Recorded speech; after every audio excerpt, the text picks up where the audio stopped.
తను చెప్పిన వాక్య భాగంలో మనం లాస్ట్ ఏంటంటే యేసు వయసునందును జ్ఞానమందును మనుషుల దయందును దేవుని దయందును వర్ధిల్లినట్లుగా ఆ బిడ్డ కూడా వర్ధిల్లాలి అని దేవునికి వాక్యాన్ని ఇచ్చారు. మరి యేసు ప్రభు పుట్టక ముందే, గర్భము ధరించక ముందే మరియమ్మకి దేవదూతల చేత పేరు చెప్పబడింది. అది చాలా అద్భుతం.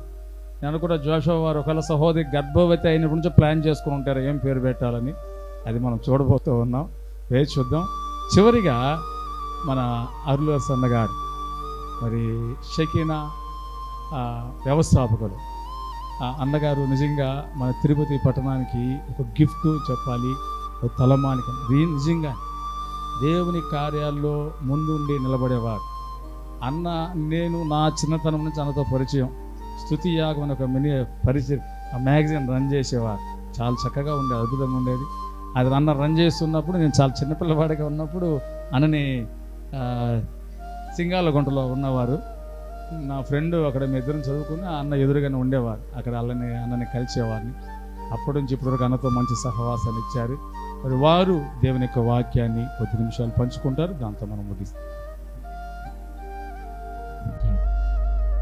స్తుతి కోడికలోకి మనం వచ్చి ఉంటున్నాం. ఎందుకంటే చాలా కాలంగా ఒక దైవ సేవకుని యొక్క కుటుంబము పిల్లల కొరకు వారు ఎదురు చూస్తూ, నిరీక్షిస్తూ, ప్రార్థన చేస్తూ, కనిపెడుతూ ప్రభు యొక్క మహాదయ కొరకు వారు ఎదురు చూస్తున్నటువంటి ఆ తరుణంలో దేవుడు అద్భుత రీతిగా వారికి ఒక బడని దేవుడు ఇచ్చి ఉంటున్నాడు.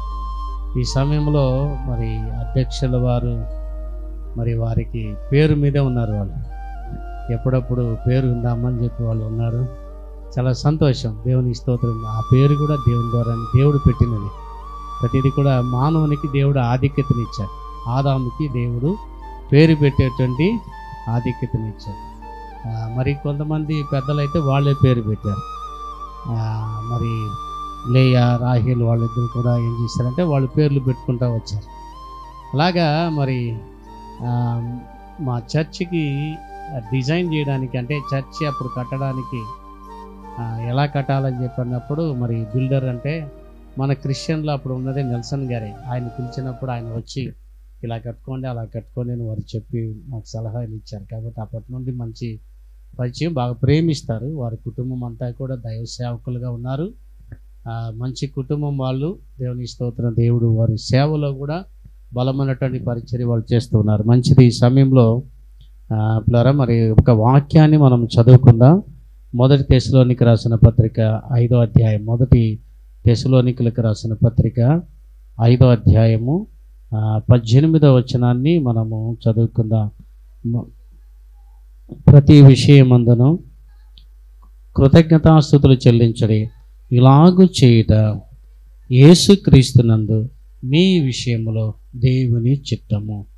అంటే కృతజ్ఞతాస్తుతులు చెల్లించడము కూడా మన విషయములో అది దేవుని చిత్తమట.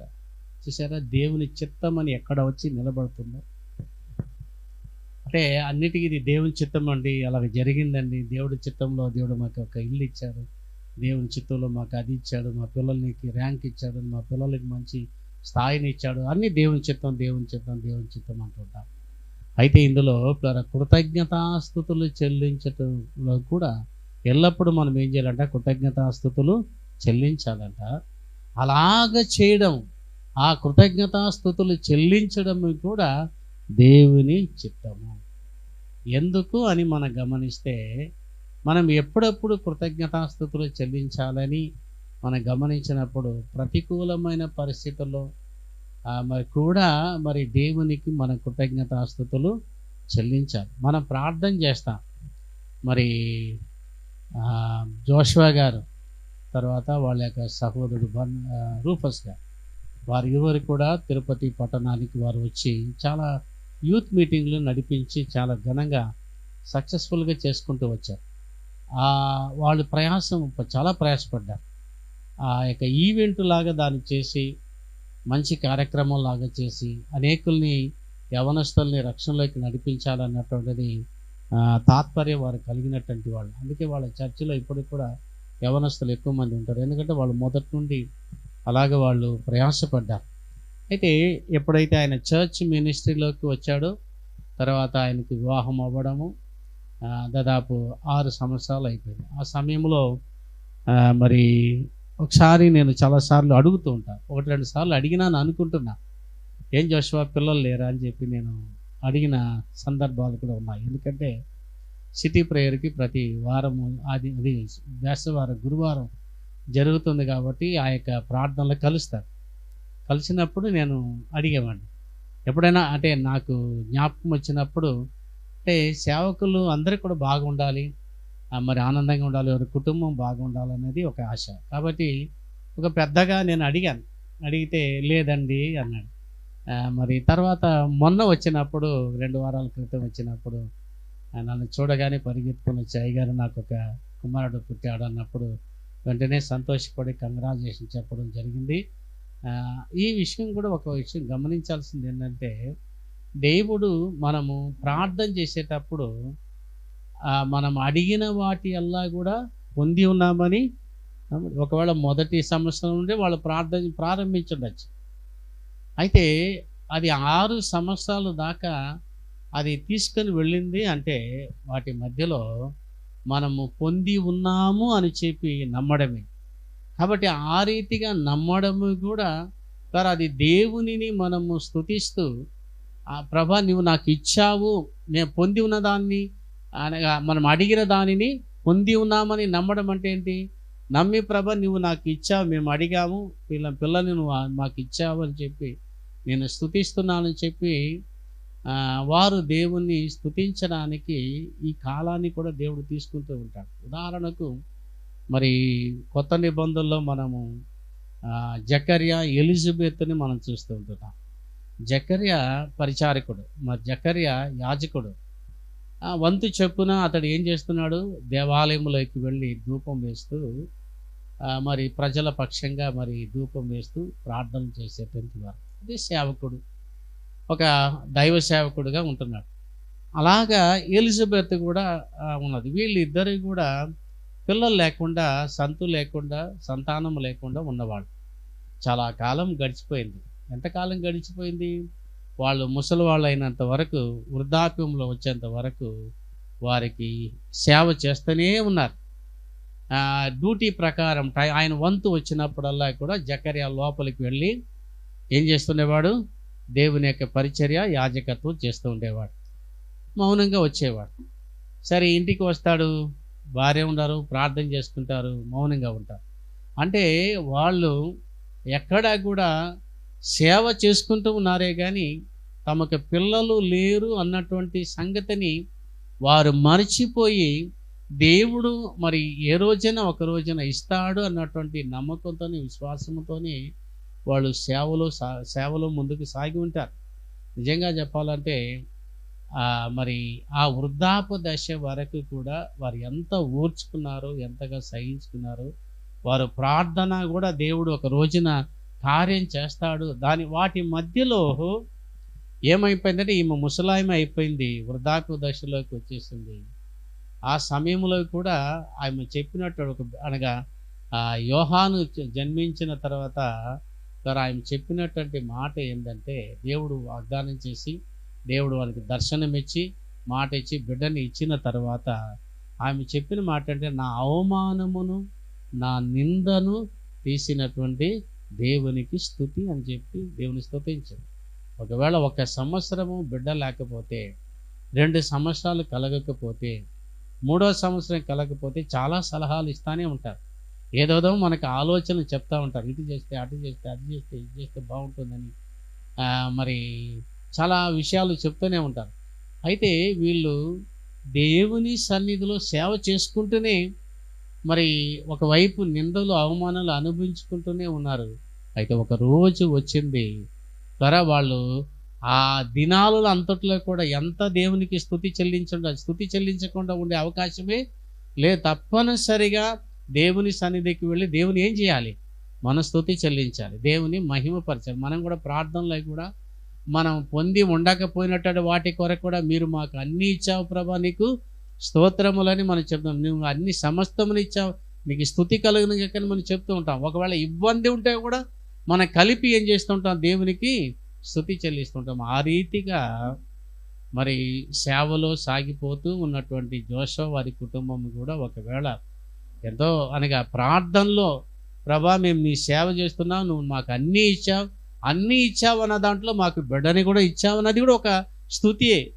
నువ్వు బిడ్డని పొందకపోయినా కూడా మనం పొంది ఉన్నామని చెప్పి నమ్మి విశ్వసించి మరి ప్రార్థన చేస్తున్నట్టు ఆ ప్రార్థన దేవుడు తగిన సమయంలో దేవుడు మనకి ఇస్తాడు. కాబట్టి ఆయన చిత్తం ఏంటంటే మనం పొందకపోయినా కూడా పొంది ఉన్నామని చెప్పి నమ్మి స్తుతించడమే, కృతజ్ఞతాస్తుతులు చెల్లించడమే దేవుని చిత్తము. దేవుని స్తోత్రం. పిల్లరా, మరి సేమ్ మరి శ్రీకాంత్ గారు కూడా ఒక మాట చెప్పారు. అబ్రహాము కూడా మరి వారు అనగా వాళ్ళకి దేవుడు వాగ్దానం ఇచ్చాడు. 90 సంవత్సరాలు మరి 100 సంవత్సరాలు వచ్చేసినటువంటి పరిస్థితుల్లో కూడా వారు ఎక్కడ కూడా విశ్వాసంలో బలహీనులు కాలేదంట. రమారమి వారు 100 సంవత్సరములు వచ్చినట్టు 99 సంవత్సరములు ఉన్నప్పుడు దేవుడు దర్శనమిచ్చి వాగ్దానము చేసినటువంటి బిడ్డని దేవుడు ఇచ్చాడు. చాలాసార్లు మరి ఒకవేళ హాగరు యొక్క బిడ్డని చూపించి ఇది నా బిడ్డని చెప్తున్నా కూడా కాదు నీ సొంత బిడ్డ ఎక్కడని అడిగేవాళ్ళు, అంతే కదా. కాబట్టి అబ్రహాం అక్కడ కూడా లోకం ఎంత అడిగినప్పటికీ వాళ్ళు విశ్వాసములో వాగ్దానం చేసినటువంటి దేవుడు నమ్మదగిన వాడని వారు రూఢిగా నమ్మారంట, వారు దృఢంగా నమ్మారంట, గట్టిగా నమ్మారు వారు. కాబట్టి ప్రియులారా, మనం గమనించాల్సింది ఏంటంటే కాలయాపన జరుగుతుంది, ఒక ఆశీర్వాదము రావడానికి కాలయాపన జరుగుతుంది అనుకుంటే మరి వాటన్నిటికంటే అది మనం పొంది ఉన్నామని చెప్పి మనం అడిగి ఉన్నదాన్ని మనము పొంది ఉన్నామని చెప్పి మనం ఏం చేయాలి?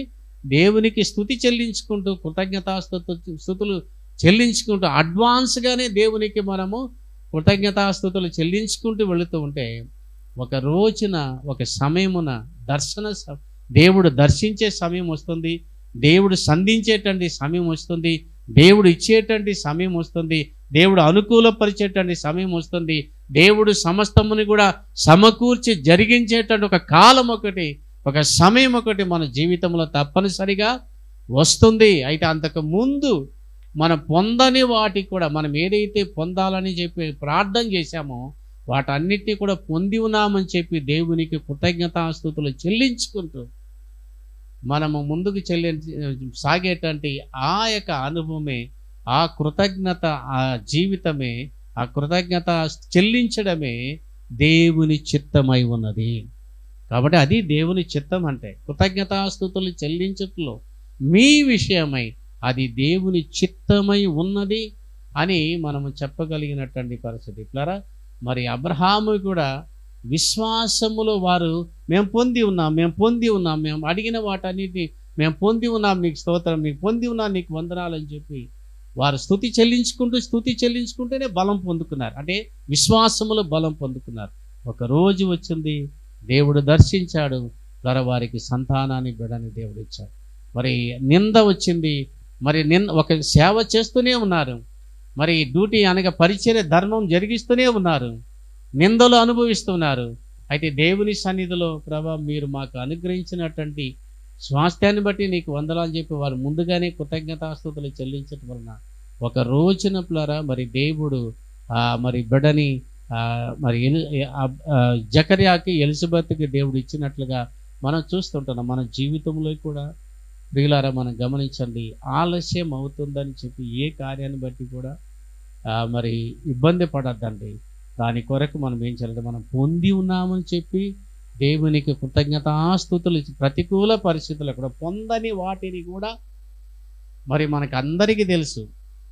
దేవుని స్తోత్రం. పాల్ ఆంగిచవ్ గారు మరి ఆయన చెప్పినటువంటి విషయాలు ఏంటంటే ఏదైనా ఒక పెద్ద బిల్డింగ్ ఉంది, ఒక కారు ఉంది, ఒక సైకిల్ ఉంది అంటే ఎక్కడ ఉంది, ఎక్కడ వచ్చిందని అందరూ వచ్చి అడిగితే అదంతా నా గర్భంలో ఉంది, ఒక రోజున అది ఏమవుతుంది, రిలీజ్ అవుతుంది, అది ఒక రోజున బయటికి వస్తాయి. అలాంటిది మనము లేని వాటన్నిటి కూడా మనము పొంది ఉన్నామని చెప్పి మన విశ్వాసంలో దాన్ని భద్రపరుచుకున్నప్పుడు ఒక రోజున దేవుడు మరి మనకు వాటిని దేవుడు రుజువుగా దేవుడు వాటిని మనకు అనుగ్రహించి వాడే ఉన్నాడు. కాబట్టి దేవుని స్తోత్రింపులారా ఈ ఉదయకాల సమయమున కృతజ్ఞతాస్తుతులు చెల్లించడం పొందిన తర్వాత పొందడం కాదు, పొందక ముందే మరి వాళ్ళు పాస్టర్ వాళ్ళని అడగండి, దేవుడు మరి ఎప్పుడు ఇస్తాడు అని అనేది కదా, దేవుడు ఇస్తాడు, ఇచ్చినప్పుడు తీసుకుందామన్న కాన్వర్జేషనే వాళ్ళ మధ్యలో జరిగి ఉంటాయి. మరి మా పెద్ద కుమారుడికి కూడా వివాహమై 3 సంవత్సరాలు అయింది. మరి చాలామంది అడుగుతున్నారు, లేదా బిడ్డలు లేరా.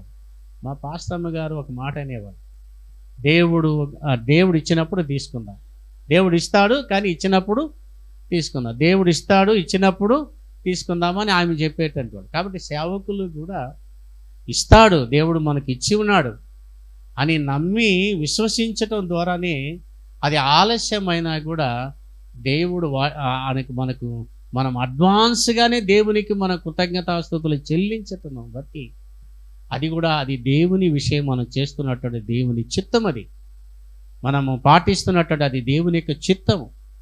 కాబట్టి వాళ్ళు కూడా ఎక్కువగా నిరాశ పడినటువంటి వేళ కూడా దేవుడు ఇస్తాడు, తప్పనిసరిగా ఇస్తాడు. ఇచ్చినప్పుడు మనము తప్పనిసరిగా దేవుడు మన కార్యం జరిగిస్తాడని వారు విశ్వాస మాటలే పలికి ఉంటారు. ఎవరు సేవకులు మౌనంగా ఎలిజబెత్ మౌనంగా మరి జకర్యా ఉండిపోయినారంటే, సేవ చేసుకుంటూ ఉండిపోయినారంటే ఒక రోజున దేవుడు ఇస్తాడని వారు నమ్మి దేవుని స్తుతించుకుంటారు. ఒక వృద్ధాపదశ వచ్చిన తర్వాత, వారు ముసలి వాళ్ళు అయిపోయిన తర్వాత దేవుడు వారికి బిడ్డనిచ్చాడు.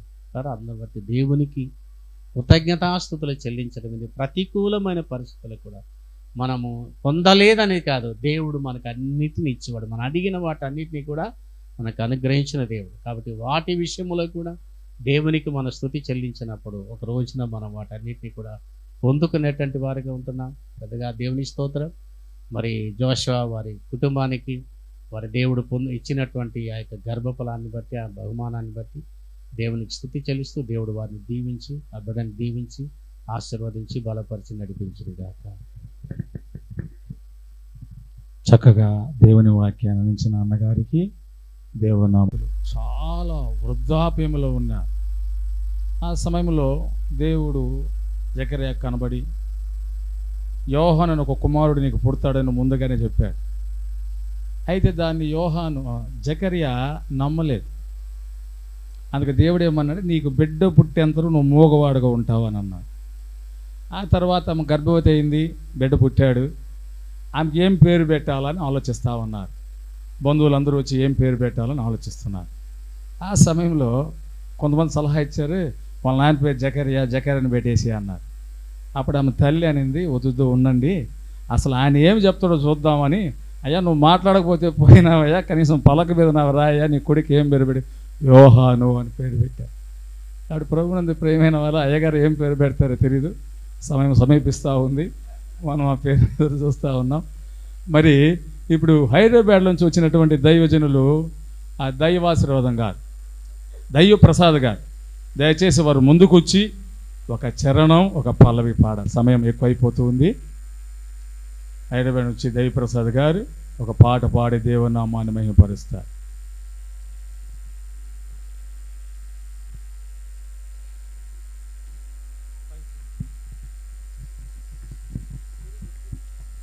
Praise lord.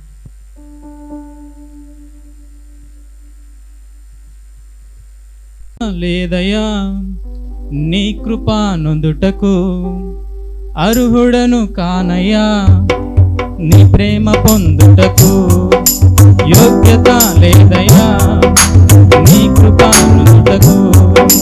యేసయ్యా యేసయ్యా ఎంత ప్రేమ నీదయ్యా, యేసయ్యా యేసయ్యా ఎంత జాలి నా మీద, యేసయ్యా యేసయ్యా ఎంత ప్రేమ నీదయ్యా, యేసయ్యా యేసయ్యా ఎంత జాలి నా మీద. అర్హుడను కానయ్యా, నీ ప్రేమ పొందుటకు యోగ్యత లేదయ్యా, నీ కృపానుటకు. అర్హుడను కానయ్యా, నీ ప్రేమ పొందుటకు యోగ్యత లేదయ్యా, నీ కృపానుటకు.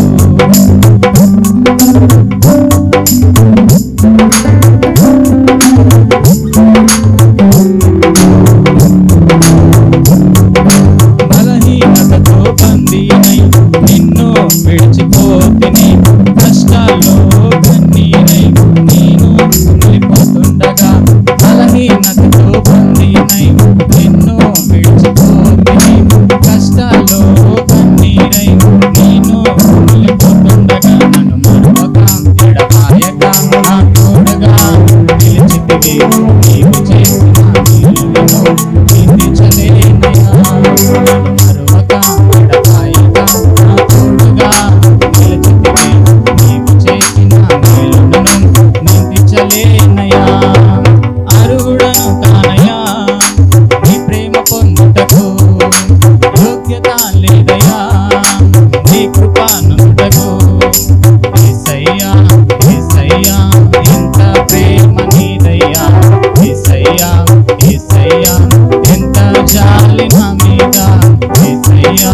యేసయ్యా ఎంత ప్రేమ నీదయ్యా యేసయ్యా యేసయ్యా ఎంత జాలి నా మీద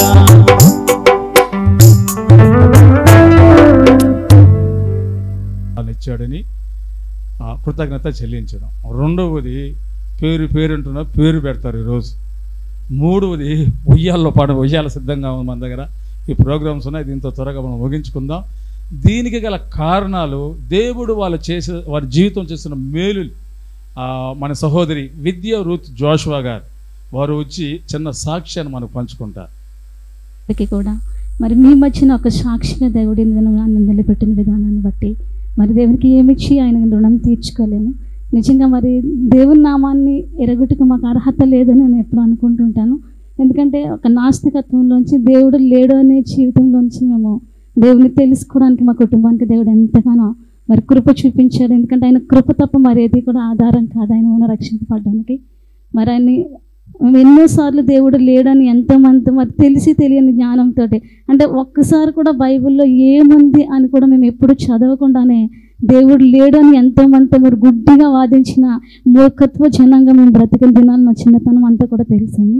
అయినప్పటికీ కూడా దేవుని కృప మరి పుట్టినప్పటి నుంచి కూడా మా కుటుంబం పట్ల ఉండి వెంటాడుతూ వచ్చింది. అనేక రీతిలుగా మరి ఆయా పరిస్థితుల్లోంచి మన కుటుంబస్తులు ఒక్కొక్కరిగా రక్షిస్తూ వచ్చారు. అందుని బట్టి దేవుని నామానికి మహిమ కలుగును గాక.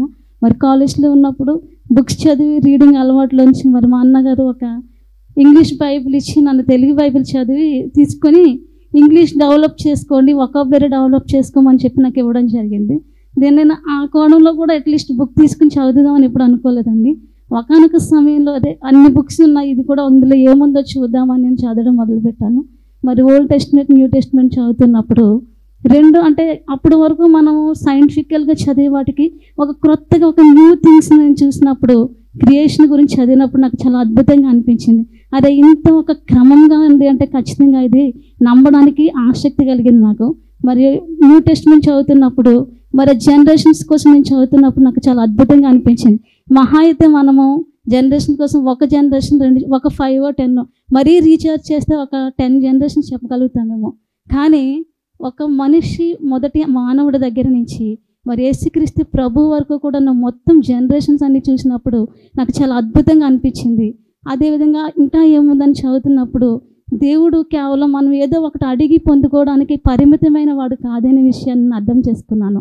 దేవుని ప్రణాళికల గురించి అర్థమైనప్పుడు ఏవో కొన్ని విషయాలు దేవుడి కోసం పొందుకోవడం కాదు, దేవుడు మొట్టమొదటిగా మనకి ఏం చెప్తున్నాడో అది చేయాలి అన్న ఒక ప్రేరేపణ నాకు కలిగి మరి ఇప్పుడు చర్చికి వెళ్ళకుండానే నేను బైబిల్ చదివిన ఒక 15-20 డేస్లోనే మరి ఒక తెలిసిన దైవజనం ద్వారా రక్షణ పొంది తర్వాత అంటే ఎవరైనా ఒక హానరబుల్ పర్సన్ని మనం కలిసినప్పుడు మనం ఆలోచిస్తాం, వాళ్ళకి ఏం చెప్తారో వినేస్తాం, అది ఎంతవరకు కరెక్ట్ అని కూడా అలాంటప్పుడు మరి దేవుని మాట వినాలి కదా అని చెప్పి రక్షణ పొందడం జరిగింది.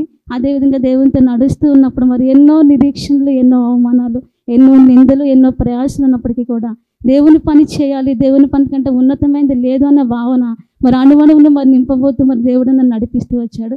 అయితే కుటుంబ నేపథ్యం బట్టి మరి అందరూ ఉద్యోగస్తులు ఉన్నప్పుడు దేవుని సేవ గురించి ఆలోచించడానికి కూడా నా మనసులో ధైర్యం సరిపోలేదండి. కాకపోతే దేవుని ఆశ అయితే ఉంది కానీ అడగలేదు నేను, ఎందుకంటే ప్రాక్టికల్గా మా ఫ్యామిలీలో అది వర్కౌట్ అవ్వదులే అనుకున్నాను. కానీ ఆ వర్కౌట్ అవ్వని ఫ్యామిలీలో నుంచే మరి నేను ఏమి అడగకుండానే ఒక దైవజనం ద్వారా రివీల్ చేయబడి మరి దేవుని సేవకుని మా చెల్లికి పెళ్లి చేయాలి అని ఒక ఆలోచన మా కుటుంబ ఫ్యామిలీస్లోంచి మరి దేవుడు నడిపించి ఒక దైవజనానికి ఒక భారీగా మరి దేవుడు నన్ను నిలబెట్టాడు. అంతటితో అయిపోలేదండి. తర్వాత సరే మ్యారేజ్ కూడా లేట్గా ఆల్మోస్ట్ 28-29 ఎండింగ్లో జరిగింది. సరే లేట్గా మ్యారేజ్ అయింది కదా అని వెంటనే పిల్లలు వస్తారేమో అనుకున్నాను. నేను 1 year అట్లా ఒక 6 months నుంచి అలా అనుకుంటూ ఉన్నాము. రాలేనప్పుడు నేను ఎప్పుడు కూడా దేవుని ఇది కావాలని నేను ఎప్పుడు అడగనండి. ఎందుకంటే ఒకవేళ 2 options ఇచ్చి నీకు ఏది కావాలని నన్ను అడిగిన సందర్భాలు దేవుడు నన్ను ఎన్నోసార్లు టెస్ట్ చేశాడు, కానీ నాకు ధైర్యం సరిపోలేదు. ఎందుకంటే నా జ్ఞానం ఏ పాటిది, ఒకవేళ నేను ఇది పట్టుకుంటే దేవుని దృష్టిలో అది గొప్పదేమో అన్న భయంతో నేను ఎప్పుడు కూడా ఏ విషయంలో కూడా నేను ఇది కావాలి ప్రభు అనేది ఇది ఎప్పుడు కూడా సెలక్షన్ అనేది నా లైఫ్లో లేదండి. దేవుడు ఏది ఇచ్చినా మేలు అని నమ్మే ఒక వ్యక్తిగా మరి దేవుడు నన్ను నడిపిస్తూ వచ్చిన్నారు.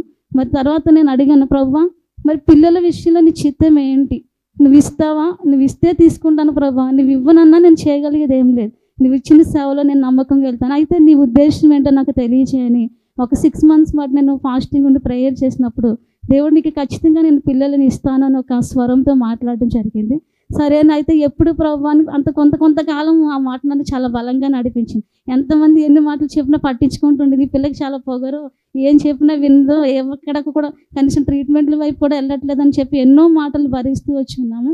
అయినప్పుడు తర్వాత కొంతకాలానికి ప్రభు ఇస్తానన్నావు కదా, మరి ఎప్పుడు ఇస్తావని చెప్పి మరి కొంతకాలము ఫాస్టింగ్ ఉండి దేవుని అడిగినప్పుడు చాలా long gap, almost 7 years 6 years గ్యాప్తో ఒక డేట్ చూపించారండి. ఒక ఇయర్ చూపించినప్పుడు నాకు చాలా దుఃఖం కలిగింది. ఏంటి ప్రభా, నేను మ్యారేజ్ లేట్ ఏజ్లో చేసుకున్నాను, ఇంక నేను పిల్లల్ని ఎప్పుడు పెంచిది అన్నప్పుడు సమయములు నా చేతిలో ఉన్నవి, ఆయుష్ ఇచ్చేవాడిని నేను, నీకెందుకు భయము. అయినప్పటికీ కూడా గోలు పెట్టి ప్రార్థన చేసినప్పుడు దేవుడు మరి లోకంలో రకరకాలుగా మరి లోకరీతిలో ఉన్న పిల్లల గుంపుని చూపించి ఇలాంటి పిల్లలు నీకు కావాలని చెప్పి చాలా కోపంగా దేవుడు నన్ను అడగడం జరిగింది. అప్పుడు నాకు చాలా భయం వేసింది. వద్దు ప్రభా, నాకు పిల్లలు ఇవ్వకపోయినా పర్లేదు, కానీ నీ చిత్తంలో మాకంటే అధికంగా నేను ప్రేమించే బిడ్డలు నాకు వస్తే చాలు. నేను నా భర్త విషయంలో కూడా నేను ఏం అడగలేను ప్రభా, నాకంటే అధికంగా నేను ప్రేమించే వ్యక్తి కాదు. ఎవరన్నా నీకు ఎలాంటి వ్యక్తి కావాలో మన ఆత్మీయులని ఒక్క మాట నేను చెప్పేదాన్ని. వాళ్ళు అనేవారు, ఇంక దైవజనులు తప్ప ఎవరుంటారమ్మా నీకంత ఆత్మీయులు, నీకు సేవకుడే వస్తాడు అనేవారు. కానీ అది నాకు నమ్మకం కలిగేది కాదు. ఎందుకంటే ఆ కుటుంబ నేపథ్యాన్ని బట్టి నాకు అసలు ఆలోచన కూడా రాలేదన్నమాట. ఇప్పుడు కూడా ప్రభా, సరే ప్రభా నీ ఇష్టం, నువ్వు ఎప్పుడు ఇస్తే అప్పుడే, అప్పటి నుంచి మరి తర్వాత కొంతకాలానికి ప్రభా మరి నేను ఏం చేయాలి, నా హెల్త్ విషయంలో మరి టెస్టులన్నీ పాజిటివ్ వస్తున్నాయి, ఏవి కూడా ఏ రిపోర్ట్లో కూడా నెగిటివిటీ కానీ ఏమీ రావట్లేదు, కానీ సహజంగా గర్భం రావట్లేదు, ఏం చేయాలనే ఆలోచన కలిగినప్పుడు మరి కొన్ని హాస్పిటల్ చుట్టూ తిరిగాము, మరి ఎన్నో టెస్టులు చేయించాము. అప్పుడు ఏం చేయాలి ప్రభా, నేను ట్రీట్మెంట్కి వెళ్ళాలా వద్దన్నప్పుడు చాలామంది అయితే ఎందుకు అంటే క్లారిటీ లేకుండా మరి లేజర్ సర్జరీ చేసుకోండి, మీకు పిల్లలు పుట్టే అవకాశం ఉందన్నారు. తర్వాత నేను దేవుడిని అడిగిన, ప్రభా నేను సర్జరీకి అయితే నేను వెళ్ళను, ఎందుకంటే నీ మాటను బట్టి నేను పొందుకున్నానంటే నేను సర్జరీకి వెళ్తే దానికి మరి అవమానంగా ఉంటుంది, నేను ఏం చేయాలని దేవుడిని అడిగినప్పుడు మరి దేవుని ముందు విశ్వాసంతో నేను ఆగిపోయానండి. తర్వాత నేను ఏం చేయాలన్నప్పుడు మరి చక్కగా మరి doctor Rajesh brother, grace sister వాళ్ళ ద్వారా మరి దేవుడు నాకు ఎంత గొప్పగానో మరి సహాయం చేశారు. వాళ్ళు మ్యారేజ్ అవ్వకముందు దేవుడు ఒక లేడీ డాక్టర్ దగ్గర నేను నీకు అప్పగిస్తున్నానని చెప్పి నాకు ఒక చూపించారనమాట. నాకు అప్పుడు ఎవరనేది తెలియదు, కానీ అన్న మ్యారేజ్ కార్డు చూసినప్పుడు నాకు వెంటనే అది కనెక్ట్ అయింది. నేను ఇంకెక్కడికి వెళ్ళను సిస్టర్ దగ్గరికి తప్ప అనుకున్నాను. అయితే అక్కడ తర్వాత వెళ్దామని చెప్పి డేట్ ఫిక్స్ అయ్యేసరికి నా కాలుకి చిన్న ఫైర్ యాక్సిడెంట్ జరిగి ఇంకొక 6 months నేను బెడ్ మీద ఉంచి కదలలేకుండా అయిపోయాను. అలా ఎప్పుడు మ్యారేజ్ అయిన తర్వాత నుంచి ఎప్పుడు పిల్లల కోసం ఆలోచించేసిన ఏదో ఒక ఆటంకం, ఈవెన్ ట్రీట్మెంట్ కూడా మరి చాలా ప్రయాసపడాల్సి వచ్చిందనమాట. అయినప్పటికీ కూడా తర్వాత ఓన్లీ 1 monthలో ఒక చిన్న డ్రగ్స్ మాత్రమే పెట్టారు. నాకు ఏమీ కూడా సిస్టర్ ఏమి పెట్టలేదండి, జస్ట్ నార్మల్గా అందరూ పెట్టే మెడికేషన్ పెట్టి మరి దేవుడు అదే నెలలో, ఈవెన్ ఆ టైంలో కూడా మా మదర్ సిక్ అయిన హెచ్పీ లెవెల్స్ కూడా 6కి పడిపోయింది.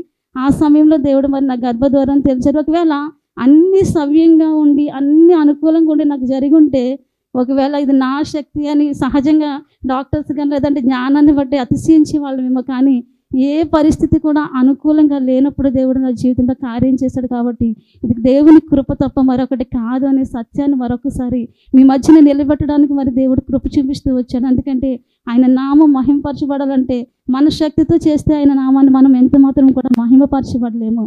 అది మన శక్తి అయిపోయినప్పుడు మనం సమస్తం ఆయన చేతిలో ఒదిగినప్పుడు మాత్రమే దేవుని యొక్క అద్భుత కార్యాలు చూడగలుగుతాము. మరి అనుకోకుండా మరి ఆ మంత్ పాజిటివ్ వచ్చింది. తర్వాత 4th month 5th monthకి వచ్చేసరికి మరి వైరల్ ఇన్ఫెక్షన్ అయితే చాలా సిక్ అయ్యాను, మొత్తం లెగలేకుండా అయిపోయాను. అది కానీ ప్రతి పరిస్థితిలోనూ కూడా దేవుడు సహాయం చేసి ఈ దినమున మరి అదేవిధంగా నాకు ఏ బిడ్డ కావాలని కూడా నేను ఎప్పుడు ప్రార్థన చేయలేదని, ప్రభా నువ్వు ఎవరిచ్చినా నాకు సంతోషమే, నీ చిత్తంలో ఎవరుంటే అది మాకు మేలుకరము అని నేను చాలామంది అడిగారు, డాక్టర్ కదా అడిగావా తెలుసుకోవచ్చు కదా, నువ్వు చూడలేదా స్కాన్ అని. కానీ నాకు అలాంటి ఆలోచన కూడా లేదు అని చెప్పడానికి మరి దేవుడు సహాయం చేశాడు. మరి ఈ మధ్యకాలంలో ఎంతోమంది ఇక్కడికి వెళ్ళి చాలా ప్రయత్నాలు చాలా మాటలు వినాల్సి వచ్చింది. కానీ ప్రతి ఒక్కటి కూడా మరి సహించడానికి కూడా దేవుడు శక్తిని ఇవ్వకపోతే మనుషులుగా మన శక్తి ఎంత మాత్రం కూడా కాదండి. నాకు డే 1 నుంచి దేవుడు నాకు యోబు గారి శ్రమలు చూడు, యోబు గారిని చూసుకొని నేర్చుకొని చెప్పి ఇప్పుడు నా జీవితం ముందు ఆయన పెడుతూ వస్తున్నారు.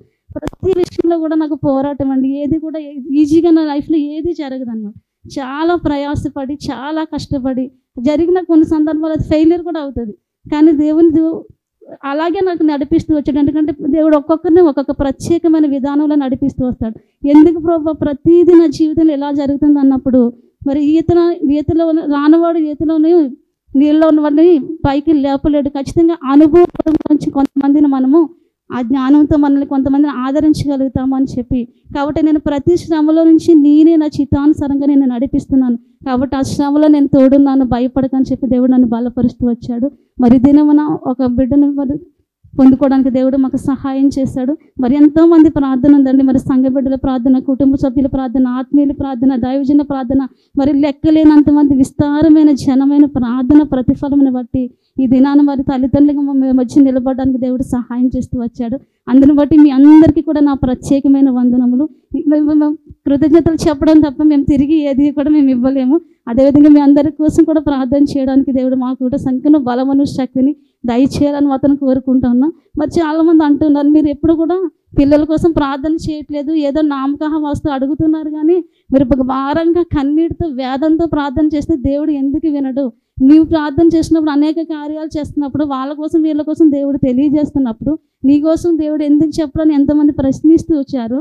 కాకపోతే ఏంటంటే నాకు అది అలవాటు లేదంటే దేవుడు ఏం చెప్తే పని చేసుకుంటూ వెళ్ళిపోవడం తప్పించి మరి ఇలా చేస్తే ప్రార్థన అంగీకరిస్తాడా అనే దాన్ని నేను పెద్దగా నమ్మను.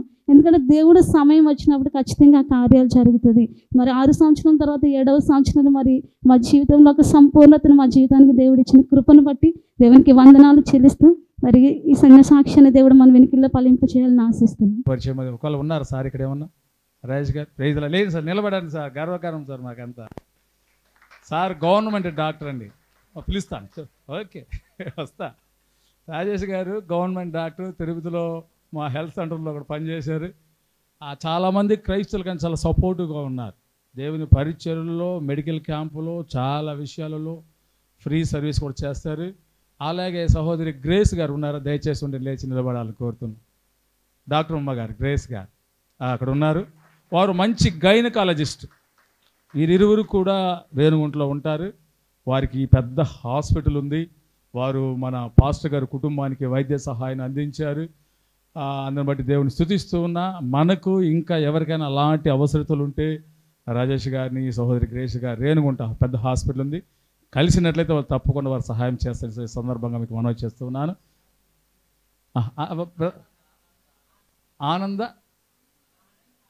ఆనంద హాస్పిటల్, రేణుగుంట ఆనంద హాస్పిటల్. ఏ ఏరియా? పోలీస్ స్టేషన్ దగ్గర. ఎవరు అడిగినా చదువుతాను. నేను కూడా వెళ్ళాను హాస్పిటల్కి, చూశాను. ఆ మంచి పరిచర్య ప్రభు బిడ్డలకు వాళ్ళు చాలా ఉచితంగానే చెప్పాలని సహాయం ఎంత చేయాలో అంతవరకు చేసి దేవనామాన్ని వారు మహిపరుస్తున్నారు. బట్టి దేవుని స్తుతిస్తూ ఉన్నారు. మరి దయచేసి జోషువా గారు, పాస్టర్మ గారు బిడ్డని తీసుకొని ముందుకు వచ్చినట్లయితే మనం అనుకున్న రీతిగా పేరు పెట్టే కార్యక్రమాన్ని మన అన్నగారు ఎబినేజర్ గారు నడిపిస్తారు. దయచేసి పాస్టర్ గారు, పాస్టర్మ గారు బిడ్డని తీసుకొని ముందుకు రావాలి. అన్నగారు లేచి నిలబడి మొదటి దాన్ని ఓపెన్ చేస్తారు. అప్పుడే మనకు పేరు ఏంటో తెలుస్తుంది. ఆ తర్వాత ప్రార్థన చేసి ఆ పేరు పెడతారు. మరియు అతడు తండ్రుల హృదయములను పిల్లల తట్టుకును, అవిధేయులను నీతిమంతుల జ్ఞాపకం ప్రభు కొరకు ఆయత్తపడి ఉన్న ప్రజలను సిద్ధపరచుటకై ఏలియా యొక్క ఆత్మయు శక్తియు గలవాడై ఆయనకు ముందుగా వెళ్ళును గనుక నీకు సంతోషమును మహా ఆనందము కలుగును. అతడు పుట్టినందున అనేకులు సంతోషింతురు. అతడు పుట్టినందున అనేకులు సంతోషింతురు అన్న బ్రదర్ చెప్తూ కోట్లు ఇచ్చినా కూడా ఈ సంతోషం రాదంట. అది ఈ ఒక్కరికే పరిమితం కాకూడదని, ఈ ఇద్దరికే పరిమితం కాకూడదని. అతడు పుట్టినందున అనేకులు సంతోషించరు. కనుక ఈ బిడ్డ పెరిగే పెద్దవాడై ఈ బిడ్డ పుట్టినందుకు అనేకులు సంతోషించే రీతిగా ఈ బిడ్డను పెంచడానికి దేవుడు వీరికి కృప చూపించునుగాక. కృపగలిగిన దేవా, మీకు స్తోత్రాలు. దేవా, నిజంగానే ప్రార్థనాపూర్వకంగా ఎదురు చూచినప్పుడు మీ యొక్క సొంత సమయంలో దేని కాలమందు అది జరుగును. కనుక అలాగున సోడు జాషువా, సోదరి రూత్ వారిని మీరు బ్లెస్ చేసి మీ సొంత సమయంలో వారికి మీరు అనుగ్రహించిన మీ బహుమానాన్ని బట్టి మీకు స్తోత్రాలు చెల్లించుకుంటున్నాను. నిజమే ప్రభా, లోకంలో ఎక్కడ కూడా ఎంత వెల చెల్లించినా కూడా వాటిని మేము పొందుకోలేము. అది కేవలం మీరు అనుగ్రహిస్తే తప్ప. బిడ్డలు మా తన యవన ప్రాయంలోనే మిమ్మల్ని అంగీకరించినారు, మిమ్మల్ని సేవించినారు. ఊరు కానీ ఊరికి వచ్చినారు, ప్రాంతం కానీ ప్రాంతంలో. దేవా మా తండ్రి యవనస్తుడిగా యవనస్తుల మధ్యలో, విద్యార్థుల మధ్యలో పరిచర్య ప్రారంభించినాడు. ఒంటరి వాడిని దేవా మీరు జతపరిచినారు. ఈనాడు దేవా ఆ జంటని ఒక సంఘానికి దేవా మా తండ్రి కాపరిగా చేస్తూ వచ్చినారు. వారికి అనేకుల విశ్వాసులని మీరు అనుగ్రహిస్తూ వచ్చినారు. ఈ దినం ప్రభా మా తండ్రి వారి ఎడల మీరు జరిగించిన మహోపకార్యాన్ని జ్ఞాపకం చేసుకుంటూ దేవా మా తండ్రి కృతజ్ఞత పూర్వకంగా ఏర్పాటు చేసిన ఈ కూడికలో సేవకుల మధ్యలో, సంఘం మధ్యలో, బంధువుల మధ్యలో, స్నేహితుల మధ్యలో, ఆత్మీయుల మధ్యలో, పరిశుద్ధుల మధ్యలో తన బిడ్డకి నీ నామము పేరట, తండ్రి కుమార పరిశుద్ధాత్మ త్రియేక నామము పేరట పేరును ప్రతిష్ఠించుగా మీరు చూచున్న దేవుడు అయినందుకే స్తోత్రాలు. ఈ బిడ్డ పుట్టినందున అనేకులు సంతోషించలాగున, అనేకులను ఈ బిడ్డ నీ వైపు త్రిప్పులాగున బలమైన సాధనంగా వాడుకుంటున్నామని ప్రియ రక్షకుడు అయిన యేసుక్రీస్తు పరిశుద్ధనామములో స్తుతించి దీవించి ఆశీర్వదిస్తూ వినపు అంగీకరించమని ఆరాధిస్తున్నాం తండ్రి. ఆమేన్.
ఆషేర్ జాక్సన్ ఆయన పేరు బ్రదర్ బ్రైట్ అన్నారు. ఆయన నల్లగా ఉన్నాడు. అయితే ఆయన పేరు బ్రదర్ బ్రైట్ అని పేరు పెట్టారు. మరి వాళ్ళు నల్లగా ఉన్నా బ్రైట్ అని పెట్టారు. తెలియదు ఉద్దేశం ఏంటో మనకి తెలియదు. కాబట్టి ఆషేర్ జాక్సన్ అంటే అర్థం ఏందో పాస్టర్ గారు చెబుతారు, లాస్ట్లో చెబుతారు. సరే, ఇప్పుడు ఆ పేరు చూడకుండా మనం ప్రార్థన చేసాం, అన్న పెట్టారు. ఇప్పుడు ఆ పేరు ఏంటి తెలిసింది. ఆ పేరును బట్టి అన్న చిన్న ప్రార్థన చేస్తే దైవజనులు మాత్రం అందరూ లేచి ఆ బిడ్డ మీద చేతులుంచి పేరుకు తగ్గట్టుగా దేవుడు దీవించేటట్లుగా మనం ప్రార్థన అందరూ లేద్దాం. అయితే సంఘం అంతా కూడా విశ్వాసాలందరూ కూడా అందరూ చేతులు పెడదాం బిడ్డ మీద. పేరుకు తగ్గట్టుగా దేవుడి బిడ్డను ఆశీర్వదించాలి. తల్లిదండ్రుల ఉద్దేశాలు ఎందుకు ఆ పేరు పెట్టారో అది నెరవేరు. ప్రియ ప్రభా, నీ పరిశుద్ధ నామ స్తోత్రమును స్తుతిస్తున్నా. ఈరోజు నా తండ్రి జోషువా మరియు విద్యారూత్ గారు నా తండ్రి ఒక చక్కటి బిడ్డని ప్రభ తన చేతిలో మరి మీరు వారికి అనుగ్రహించి ఇచ్చి నా తండ్రి నీ నామాన్ని వారు మహిమపరిచినట్లుగా ఘనపరిచినట్లుగా చూపిన కృప కొరకై మీకు స్తోత్రాలు చెల్లిస్తున్నాను. వారి కౌగిటిలో ప్రభ నా తండ్రి ఒక బిడ్డని మీరు ఇచ్చినందుకే మీకు స్తోత్రాలు నాయన. ఈరోజు ఆ బిడ్డకి నా తండ్రి నీ నామములో ఆషేర్ జాక్సన్ అని చెప్పి నామకరణ చేయడానికి దేవా నీ కృపను ఇచ్చినందుకే మీకు స్తోత్రాలు చెల్లిస్తున్నాం నాయన. ఈ యొక్క ప్రభు యొక్క ఆశీర్వాదములో ఈ బిడ్డ ఆశీర్వాదకరంగా ముందుకు సాగినట్లుగా దేవుని యొక్క అనుకూలత ఆ బిడ్డకు కలిగినట్లుగా మేము ప్రార్థన చేస్తుంటున్నాం. దేవుని యొక్క ప్రసన్నత, దేవుని యొక్క సన్నిధి నీ కనుదృష్టి ప్రభ, మీ కనుదృష్టి ప్రభ బిడ్డ మీద ఉంచి బిడ్డని మీరు బలపరిచి ఘనపరిచి ఆ బిడ్డ ఎదిగి నిన్ను ఘనపరిచి అనేకులకు దీవెనకరంగా ఆశీర్వాదకరంగా మేలుకరంగా ఉండినట్లుగా సాయం చేసి నడిపించి ఈ పేరును బట్టి ఆ బిడ్డని దీవించి ఘనపరిచి మహిమ పొందమని యేసు నామమున అడుగుతున్నాము తండ్రి. ఆమేన్. దయచేసి వారు పైకి వచ్చినట్లయితే బిడ్డని తీసి ఉయ్యాల్లో పండబెడతారు. పండబెడుతూ పాస్టర్ రాజగోపాల్ గారు దానికోసం కొంచెం ప్రార్థన చేస్తారు. పాస్టర్ రాజగోపాల్ గారు. ఎస్తేర్ ఆంటీ గారు ప్రేమైన తల్లి, ప్రేమగల తల్లి, గొప్ప దేవుని బిడ్డ పట్ల చాలా ఎంతో ప్రేమ. జోషువ గారి కుటుంబాన్ని ఎంతగానో ప్రేమించే తల్లి. కాకినాడ నుంచి ఎంతో ప్రయాసంతో వచ్చారు. వారు ఆ బిడ్డని తీసి ఉయ్యాల్లో పండబెడతారు.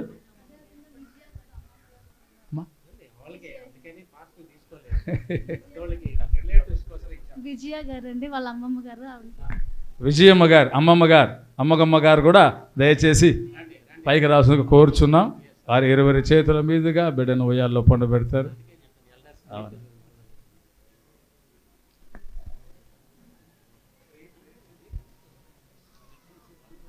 ప్రార్థన చేద్దామండి. మనమందరూ కూడా ఉన్న స్థలములలో కళ్ళు మూసి జాక్షన్ కొరకు ప్రార్థన చేసుకుందాం. పరిశుద్ధుడైన మా తండ్రి, కృప కలిగిన మా యేసయ్య, నీ బంగారు పాదములకు వందనాలు. మీరు ఎంతైనా నమ్మదగిన దేవుడు, నీతిమంతుడు, సర్వాధికారి దేవుడుగా ఉన్నారు. నీ బిడ్డలను ఎప్పుడూ కూడా మీరు సిగ్గుపరిచే దేవుడు కాదని ప్రభువా ఒక అద్భుతమైన కార్యము జరిగించి దైవజనుడైన జాషువా గారిని, రూతమ్మను ఆశీర్వదించి చక్కని కుమారుని మీరు స్వాస్థ్యముగా మీరు ఇచ్చినందుకు నీకు స్తోత్రాలు చెల్లిస్తూ ఉన్నాం.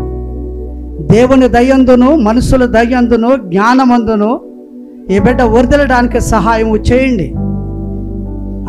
జాక్షన్ పైన ప్రభాన్ని మెండైన ఆశీర్వాదాలతో నింపి అనేక మందికి దీవెనకరంగా ఉంచమని, ఆశీర్వదించమని యేసుక్రీస్తు ఉన్నతమైన నామములో ప్రార్థన చేసి బ్రతిమలాడి వేడుకుంటున్నాము తండ్రి.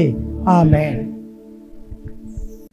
మహాకృపలో మరి మేమందరం కూడా ఆనందించడానికి ఒకరికి పేరు పేరున వందనాలు. అదే రీతిగా మరి మేము రెంట్కుంటున్న హౌస్ ఓనర్స్ గారు, ఆ సరౌండింగ్స్ ఉన్న బ్రదర్స్ గారు కూడా మా మధ్యకి రావడం జరిగింది. మరి ఈ సమయంలో ప్రత్యేకించి మాకు ఈ విధమైన ఆనందానికి కారకులైన దేవాతి దేవునికి నా హృదయపూర్వక వందనములు చెల్లిస్తూ, ముఖ్యంగా మాకు సుపరిచితులు నెల్సన్ గారు ఈ కార్యక్రమాన్ని చక్కగా నడిపించి ఉన్నారు. అదే రీతిగా మరి అన్ని విషయాల్లో వెనకుండా నడిపిస్తున్న సుదర్శన్ గారికి, అదే రీతిగా మరి కర్నూలు నుంచి వచ్చిన మా ప్రియులు కుమార్ మేడం గారి యొక్క కుటుంబానికి, వివిధ పట్టణాల నుంచి వచ్చిన ప్రియులందరికీ, ముఖ్యంగా డాక్టర్ రాజేష్ గారికి, ముఖ్యంగా నెల్లూరు నుంచి నన్ను ఎప్పుడు ప్రేమించే నెల్లూరు కుటుంబాలందరూ అంతగా నాతో కనెక్ట్ అయి ఉంటారు. అనుదీపుని బట్టి, మౌనికని బట్టి, ఆంటీ వాళ్ళందరిని బట్టి, మరి రాజు బ్రదర్ని బట్టి ప్రతి ఒక్కరికి నా హృదయపూర్వక వందనాలు చెల్లిస్తూ, మరి ఈ అవకాశం ఇచ్చిన ప్రతి ఒక్కరికి, కుటుంబీకులందరికీ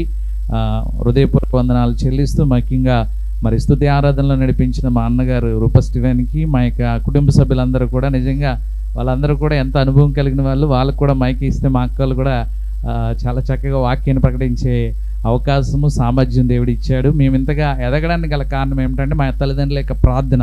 వాస్తవంగా చెప్పాలంటే మా తల్లిదండ్రులు చదువుకోలేదు, కానీ వారు దైవికమైన శిక్షలో, దైవికమైన బోధలో ఎదిగి ఉన్నారు కనుక మా ఇంట్లో వాళ్ళందరూ కూడా ఉద్యోగస్తులు. ఒక అక్కకి తప్పించి మిగిలిన వాళ్ళ ముగ్గురు అక్కలకి గవర్నమెంట్ ఉద్యోగాలు ఉన్నాయి. అదే రీతిగా మా అన్నకు కూడా గవర్నమెంట్ ఉద్యోగం ఉంది. మరి మా కుటుంబం ఇంతగా దీవింపబడడానికి ఏకైక కారణం ఏంటంటే మా తల్లిదండ్రులు. అయితే నేను సంతానం దేవుడు ఖచ్చితంగా ఎందుకు ఇస్తాడని నేను విశ్వసించానంటే, బైబిల్లోని ఒక వాక్యం, తన ప్రియులు నిద్రించుచుండగా నేను వారికి బహుమానం ఇచ్చుచున్నాను. నా తండ్రి నిద్రించే సమయానికి ఆల్రెడీ మా బ్రదర్కి గర్భఫలం ఉంది, అంటే 4 నెలలు నడుస్తుంది. దాన్ని బట్టి నేను నమ్మాను ఆయనకు అబ్బాయి పుట్టినా కూడా తర్వాత నాకు ఇస్తాడు. అప్పటికే నాకు మ్యారేజ్ అయ్యి 3 సంవత్సరాలు అవుతుంది. అయితే ఆ వాగ్దానాన్ని నమ్మి వాస్తవంగా మా బాబుని కనుక మీరు చూస్తే మా ఇంట్లో వాళ్ళందరూ మేము పట్టుకుంటాం, కానీ మా నాన్నగారు చాలా హైట్. మీరు ఆయన కాళ్ళు చేతులు కనుక చూస్తే దేవుని చిత్తమైతే మరి మా నాన్నగారి యొక్క పోలిక వచ్చిందని నేను నమ్ముతున్నాను. ఆయన మంచిగా హైట్ అవుతాడని విశ్వసిస్తున్నాను.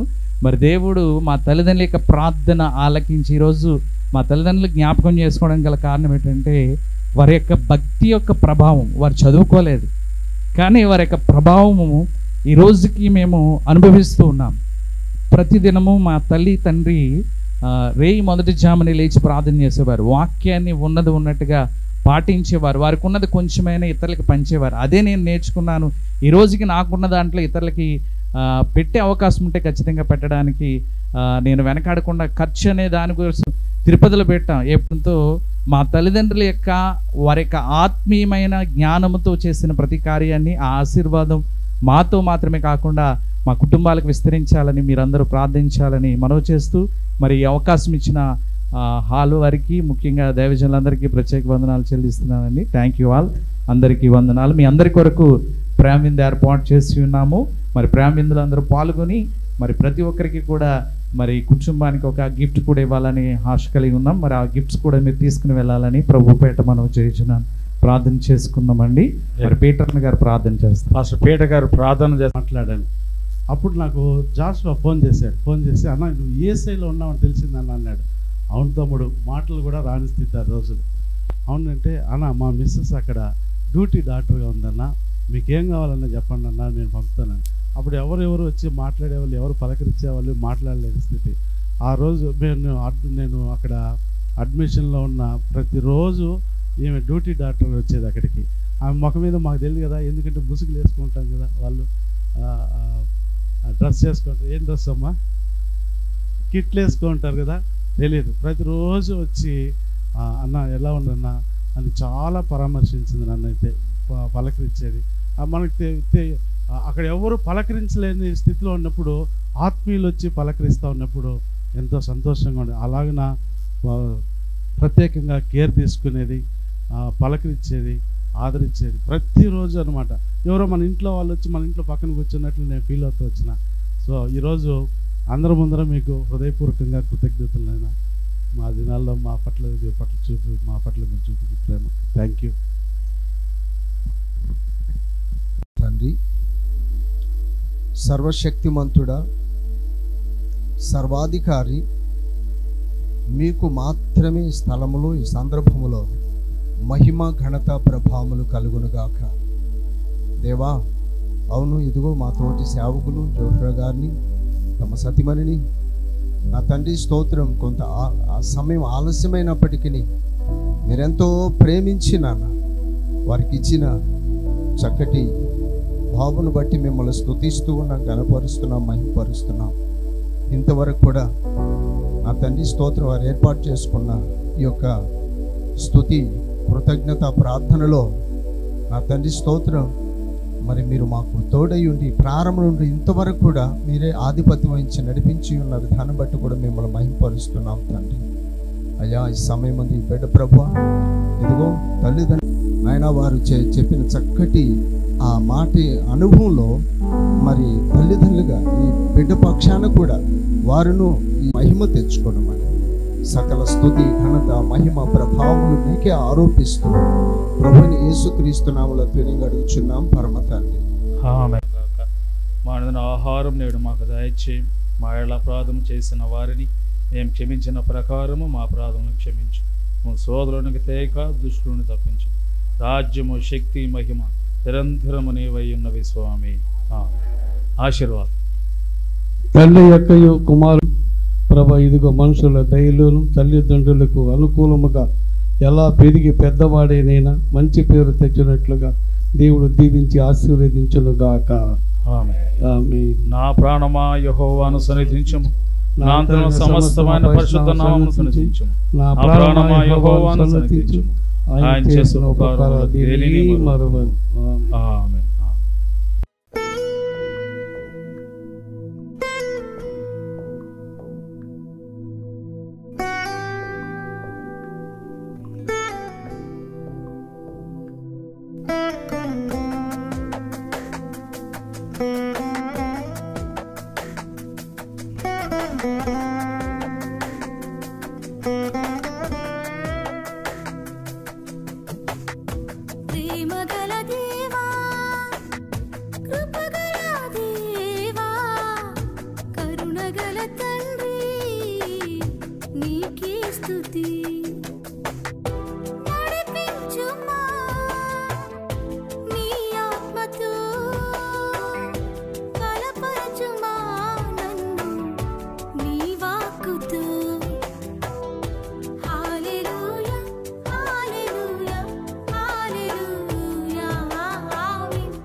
Hallelujah.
నిలిచితివి, వేదనకు ప్రతిగా శాంతి నొసగితివి, లేమినకు ప్రతిగా కలిమితో నింపావు. ఏ రీతి నిన్ను నేను వర్ణింతును. హల్లెలూయా హల్లెలూయా హల్లెలూయా ఆమేన్. హల్లెలూయా హల్లెలూయా హల్లెలూయా ఆమేన్. ప్రేమగల దేవా, కృపగల దేవా, కరుణగల తండ్రి, నీకే స్తుతి.